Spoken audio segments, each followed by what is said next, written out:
Hello, hello.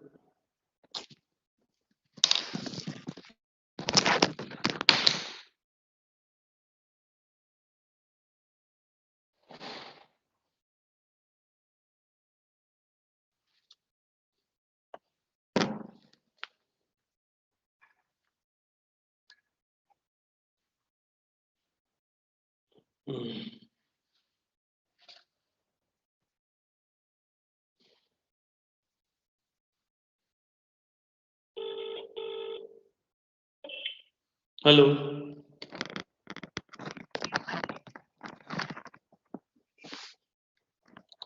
Okay, no problem, no problem.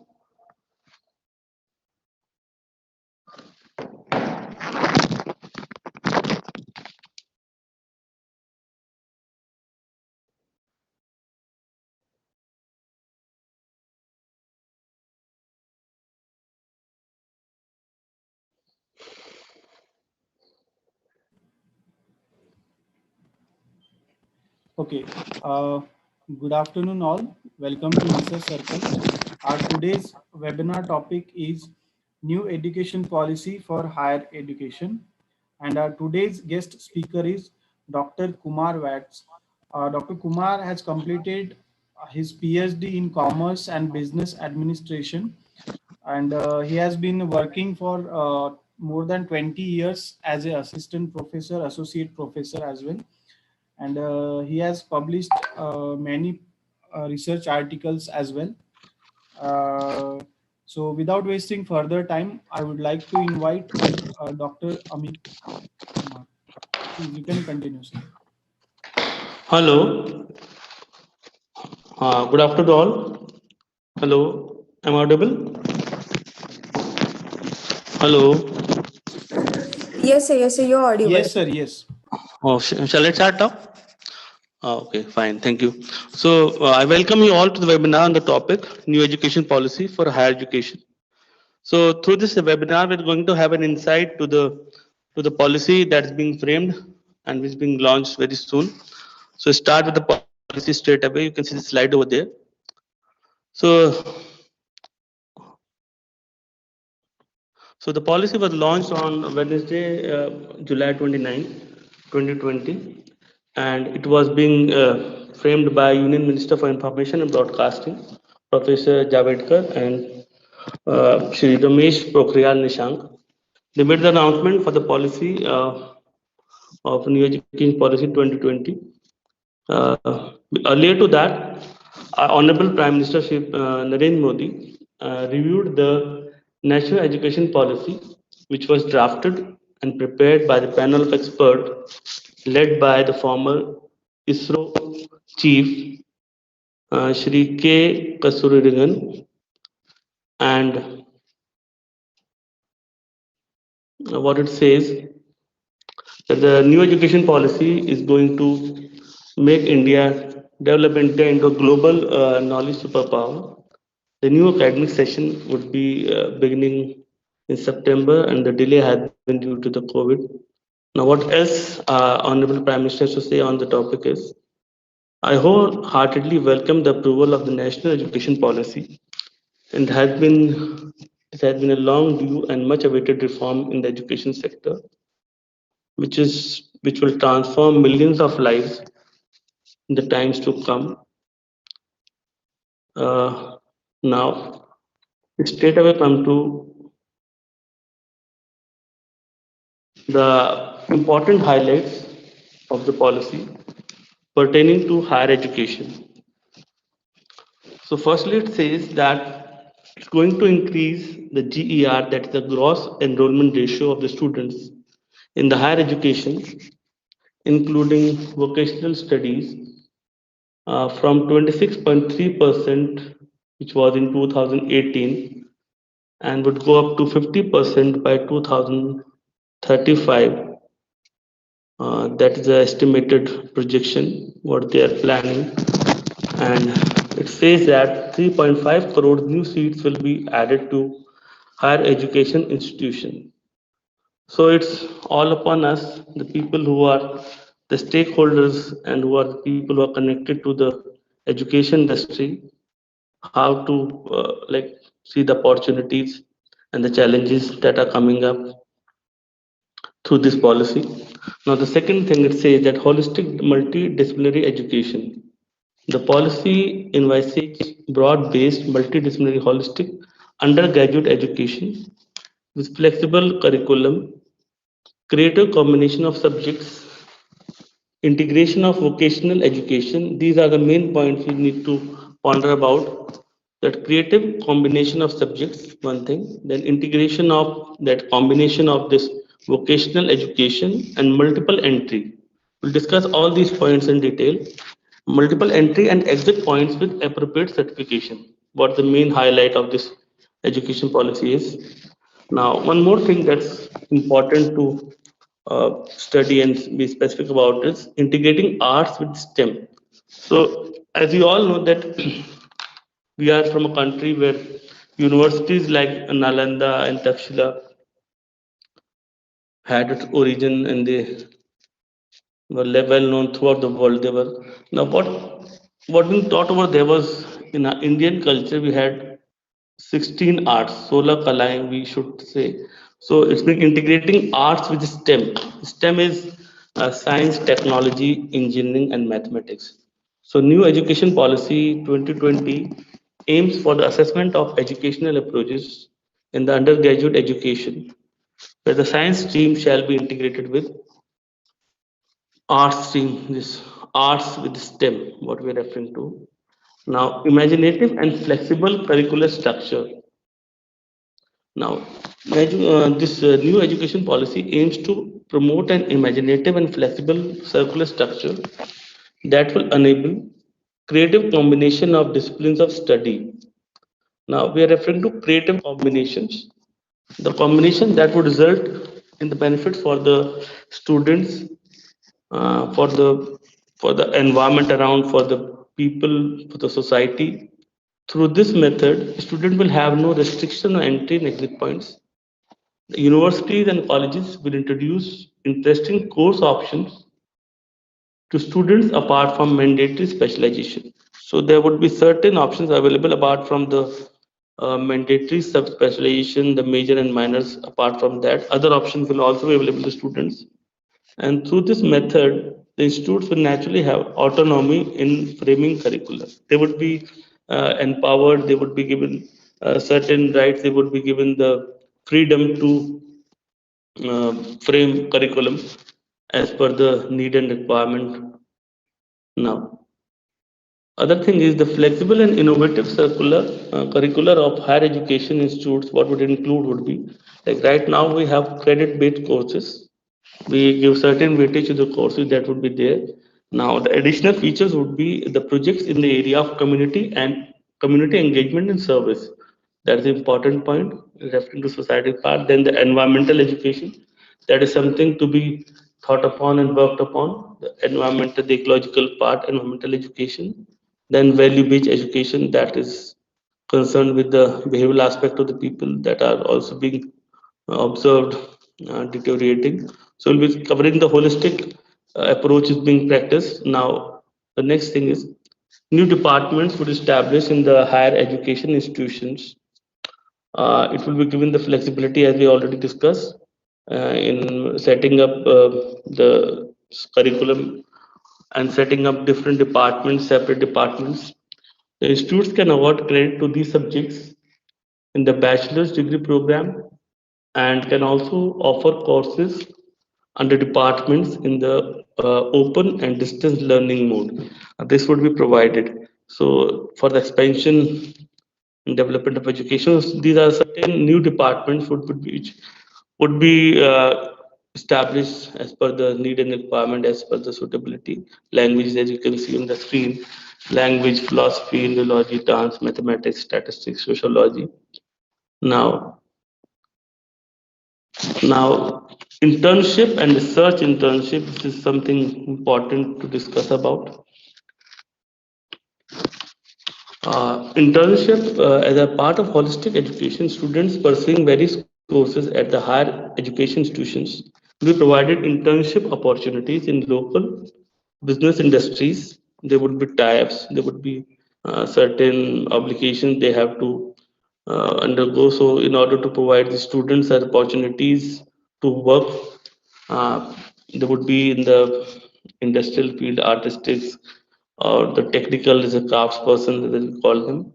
And students will also have an option to take up research internship with faculties and researchers of the respective higher education institutions who would act as the mentors to them and they would guide them throughout the process. This activity will not only improve students' practical side of learning, and the practical approach is definitely concerned, and but also improve their employability because they would be working in the industry and they would be working on the project, they're working on the schedule, they're working on the things that are being actually applicable in the market, which are in the demand in the market. They would be working on live projects, they were working on things which are being ongoing in the market, which are being practiced. So it would definitely going to improve their employability. Then the new focus that we need to understand is the new education policy. What differentiation, what changes, major changes is are going to bring about in the bachelor's degree program, 3 and 4 years degree programs. Now, according to this new education policy, the structure and length of degree both will be affected, and the program shall be adjusted to promote holistic and multidisciplinary education. So, two things you need to understand over here. We specific about the holistic and the multidisciplinary education. The detailed comparison of these 3 and 4 years we have done through a means of diagram part. Just go through that. Now, earlier, before this current existing policy coming up, NEP, new education policy, for 3 years bachelor degree program, there was no exit option. Now, in the coming up new education policy, there would be exit option after first year and second year both. And 4 years for 4 year degree program also they would have the exit options available for the student after first, second, and third year. Now, if you go for the award of degree, so earlier it was mandated or compulsory to complete the full duration of the program. Otherwise, you land nowhere. Now, in this current policy, a student who wish to quit, who wish to exit after first year would be awarded a certificate in the field of study that he was undergoing. And the student completes the second year successfully, he would be awarded or she would be awarded a diploma in the field of study. And after successful completion of 3 years, degree would be awarded. And in the 4 years, same thing would be there. But in the fourth year, they're saying that candidates who wish to continue after 3 years can specialize in different field apart from the mandatory major or minor. They've told you that apart from that, they've been studying the major and the minor part, they can choose a totally different subject depending upon the choice, depending upon what they feel like would be more beneficial for them. They can choose a completely different field apart from the mandatory major or minor. And exit option as discussed would be available throughout first year, second year, third year. Then the scope of research is being included in that. It was earlier no scope, that is minimal we are referring to. Now, in this current policy for the student pursuing 3 years bachelor's degree, if they wish to continue with the fourth year, they will have to complete a research project in the second year of master's degree. So after 3 years, if they go for the master's degree, so they have to undergo a research project in the second year of it. Apart from that, students who are going doing a 4 years bachelor degree, they will the candidate who complete fourth year degree courses will also have a degree with research. So if the person who is completing 4 year degrees, if he undergoes a research project in this completion of this 4 years, he would be provided a degree with research. That's the additional point. Now, revised structure for the master's course have also been designed. Now, what it says, the new education policy 2020 will also revise the structure for the master's course. The details with regard to same can be can see over there. There would be two categories of master's course. One would be 2 years, type 1 and type 2, 2 years master's course and 1 year's master degree course.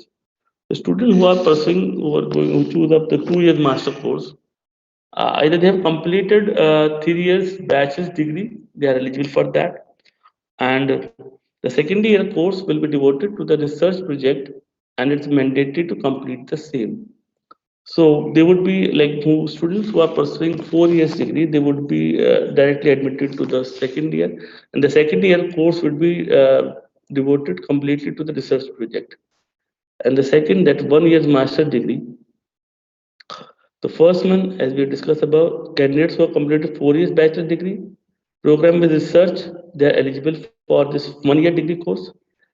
And the second is the research is not mandatory for first year students as they have completed the research project in the 4 years of bachelor's degree. So for them, it would be just 1 year course. Now the courses that we have in today's practice, five integrated 5 years like in LLB, so they are not be disclosed so far. They still need to be upgraded. Now the next one we move on to the criteria for the PhD, the revised criteria. The new education policy 2020 will also revise the eligibility criteria for PhD programs. The candidates who have completed 4 years bachelor's degree with research are eligible to take up PhD. Right after bachelor's, you become eligible to take up PhD if you have completed the 4 years bachelor with research. And the candidates who have completed second year, 2 years, 2 years master's course are also eligible for taking up PhD. In the this revised curriculum, MPhil has been discontinued. It exists no more in the current structure. Now, this is something important. Establishments of MERUs. The new education policy 2020 will give scope for the establishment of MERUs. These MERUs are multidisciplinary education and research universities. These universities will offer holistic and multidisciplinary education at par with IITs and IIMs. So this is something important. These institutes will maintain the highest global standards. This Meru, the establishment of this Merus is going to be a drastic like change in the education sector and going to revolutionize the things. As you can see, the students would be at par with IITs and IIMs, and they would maintain highest global standards. Further to that, undergraduate education can be of 3 or 4 years that we already gone through. Uh, Next one we can move on to. The National Research Foundation will be created as an apex body for fostering a strong research culture and building research capacity across higher education. So there would be a National Research Foundation which we created, which would be acting as an apex body for fostering a strong research culture. So as we can see that the focus is on research and innovation as per the requirement, as you can see around. Now regulations, if we go through, Higher Education Commission of India, that is HECI, will be set up as a single overarching umbrella body that will be covering up for entire higher education, excluding medical and legal education. They are not included. Now, HECI would have four independent verticals. First one would be National Higher Education Regulatory Council, that would be called NHERC for regulations particularly. Then General Education Council, GEC for standard setting. Then Higher Education Grants Council, that is HEGC for funding. Earlier we used to have UGC now, and National Accreditation Council, that's NAC for accreditation. National Accreditation Council.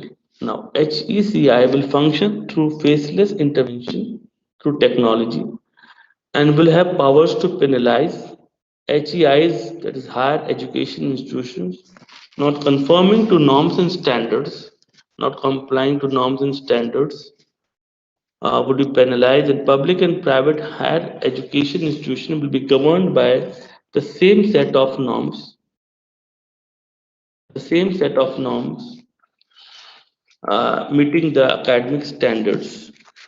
Now,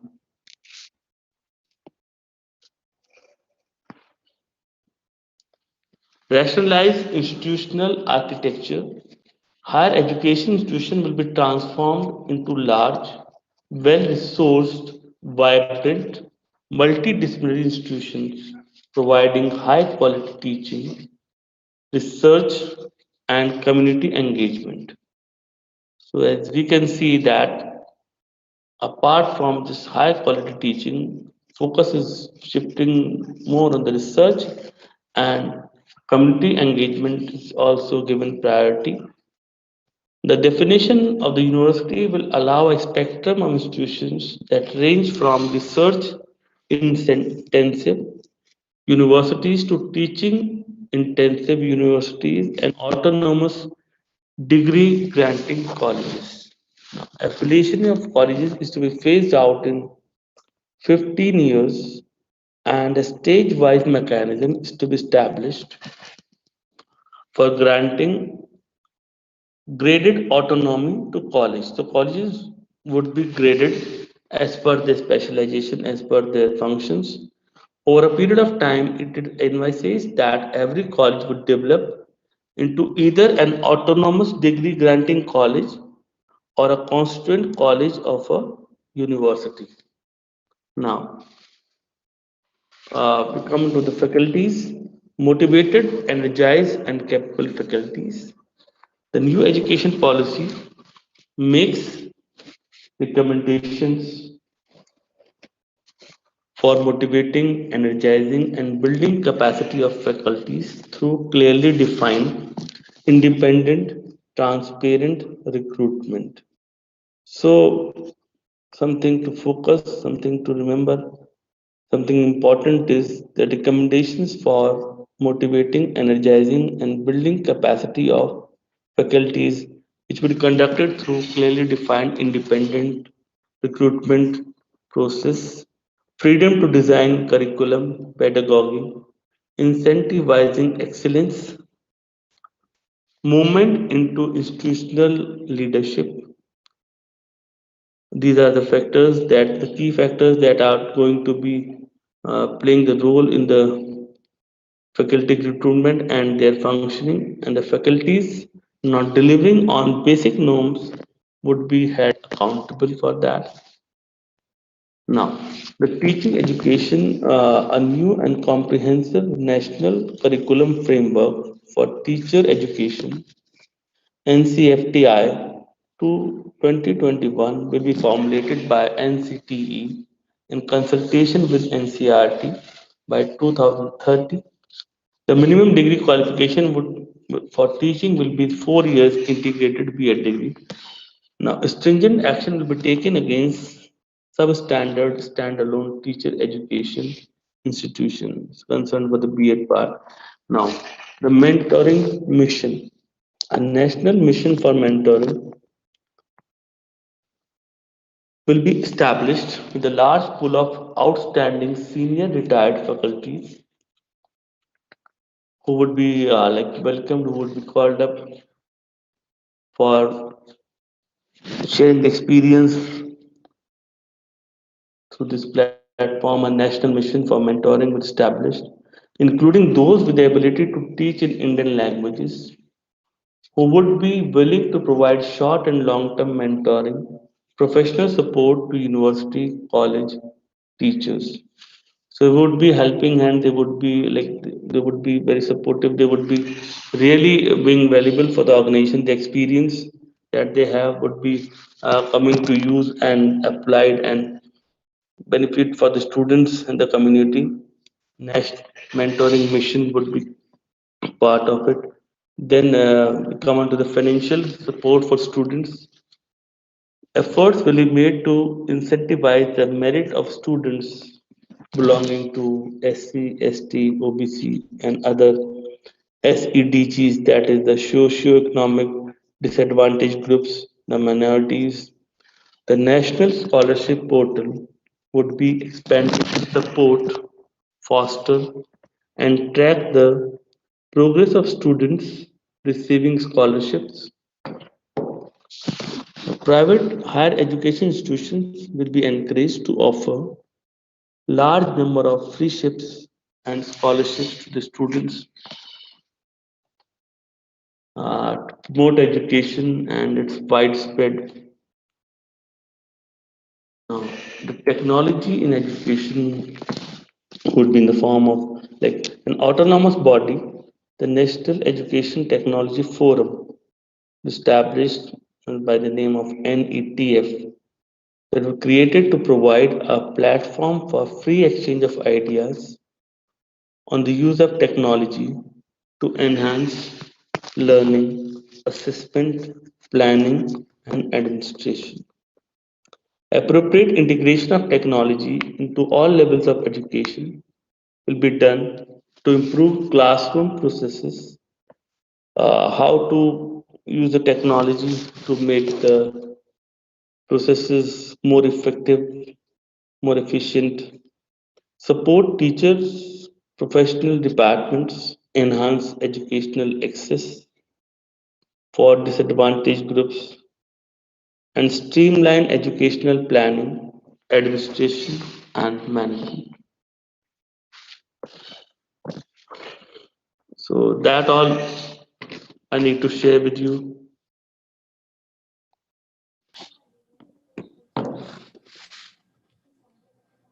Hello. Thank you so much, sir.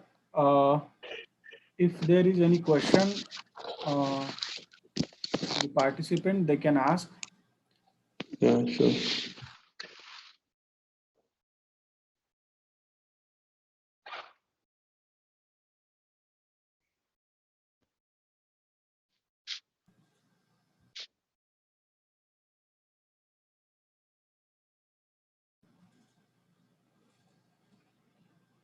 Okay, so I don't think there is any question. If anyone has any question after You can this, have my email ID. You can ask me like, yes, on yes, yes. the We'll WhatsApp give the email for the ID of, reason yes. of my email has You this. can send your questions or queries on the email ID of Dr. Amit. Okay, so thank you so much, all the participants for their presence and patience. This whole webinar will be available on our Research Circle YouTube channel. If you want to watch it again, or if you want to share to the another. Uh, yes, we do have one question from YouTube Live, sir. Dr. Yeah. Vidya asked how one can do engineering course without the knowledge of mathematics, as That, AICTE announced yeah, that yeah. aspirants of engineering course and need not study mathematics. That's the recent issue, sir, that we've seen. That's from AICT. Like we are not answering. Like, hello, and hear the Yes, question again. Yes, yes. yes, yes. How Yeah. one can do engineering course without the knowledge of mathematics, as AICT announced aspirants of engineering course need not study mathematics. So that is something that without AICT decided, and we are still like in the process of thinking about it, that how it's going to happen. Now we have seen in the like what we have discussed so far. So there's amalgamation of arts and science. So it may be a part of it that what we can understand right now. So they have like, earlier to this particular news, ma'am. It was being last week. It was being like announced by the. It was a verdict by High Court that a student of the like a BTech person cannot teach mathematics as a subject. And now the next thing comes up in the last week. That is like uh, mathematics is not compulsory for BTech. So these are the changes that are coming up, and we have to see how they're going to affect and how they're going to be implemented and how they're going to work. But something new, man, was also. Thank you so much, Dr. Amit. If anyone has any further questions, they can email to Dr. Amit.